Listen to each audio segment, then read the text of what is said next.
Knowledge of an area. Now this is important in regards to being able to establish the market value for properties and also being able to understand what marketing method works best for a certain area.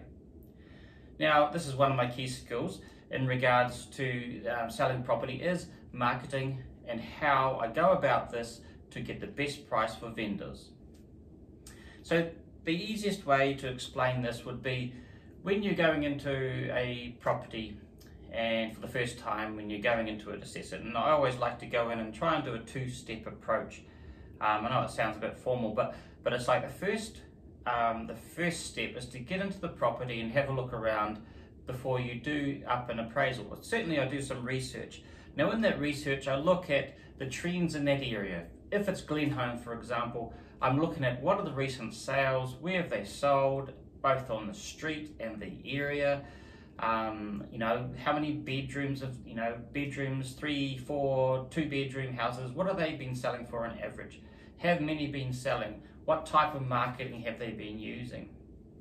And so these all go into our, when we're establishing market value, and then when we're looking for properties, we're looking for those houses similar, same construction, similar year, CV values, size, yard size, etc. Those kind of things all come into it. I'm trying to find the properties that fit. Now once we do find those properties that fit, it could also be whether they've been renovated inside or outside. And then we put it together, we look at it, we come up with some stats in regards to some average prices, have a look at the individual houses, the house that we're looking at, and then start to formulate a market appraisal or market value.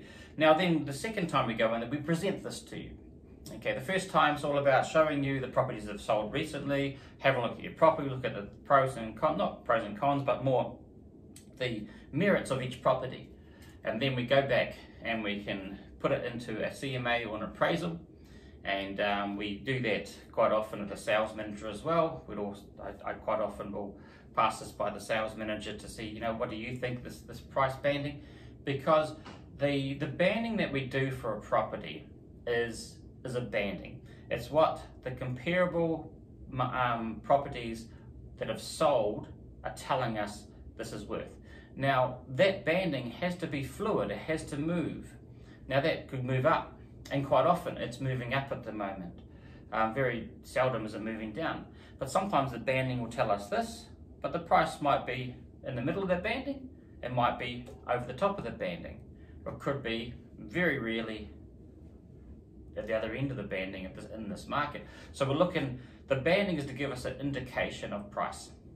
Now, unfortunately, we can't give you exact price that we know we're going to get for the property, but we can get pretty darn close to what the market's wanting to pay for a property. And we do that through having knowledge of the area, of the street, and of the Rotorua market.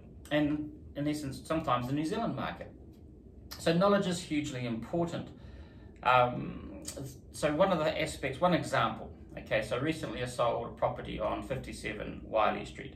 Now I know Glenholme very well, we have a property on Wiley Street as well, which helped, but I know the streets because I'd already sold 2 properties on Wiley Street leading up to this one. So I knew the value of these properties, sought after location, etc. But still went back, had a look at the street values. What have they been getting on the values of the properties on the street? Then the Glenholme area properties, then the Rotorua properties. And then we had a look at the merits of the house. It was a 3-bedroom house, 2 down, 1 up. Okay, so more popular than a 2 up, 1 down, for example, with families. So we knew, okay, this is going to be popular, yes, and then there's an update here and there. So we kind of put those together and established what we thought the banding would be for market value. Now we went to auction with this property. Now that knowledge was crucial to get a start point, and we knew where it was sitting. Now this was well above what the vendor thought it would be. And at auction, it actually sold well above what the banding said as well. Just because in an auction campaign, that's sometimes that can happen. 2 people, 3 people wanting the house, they'll go up to their maximum levels for that property, and it did really well, and it was a really good result for the vendor who was moving on to a village. So it was a fantastic result for them. But all that came from knowledge of the area, market trends, what are people doing, how are people buying, etc., etc., etc. So knowledge is key when it comes to establishing market value for your property. So it's important that when a salesperson comes to you, that they show you some of these properties that have sold, that they work from to establish a banding for your property. A banding in regards to estimated market value. Now it's important they do that. If they don't show you that, then they're just guessing. Okay, and we can't do that in this industry. We have to get actual figures from what is sold, perhaps what is on the market, but at the moment, when a lot of people are putting houses on the market by negotiation, and that's not helpful for us. We want to know what exactly do those salespeople want for that property, and like a buyer does. A buyer doesn't like negotiation because it's very, very, very broad. But if we have a price on it, we know. Okay, then we can use those in our figures in regards to establishing what market value is. So that's a little bit of information on knowledge. Certainly knowledge of an area. I love going through the stats and working out the average prices for each area.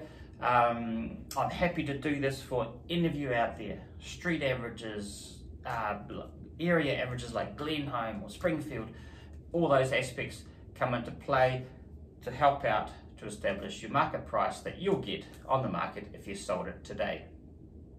Thank you, and I look forward to talking to you again. Take care. Talk soon.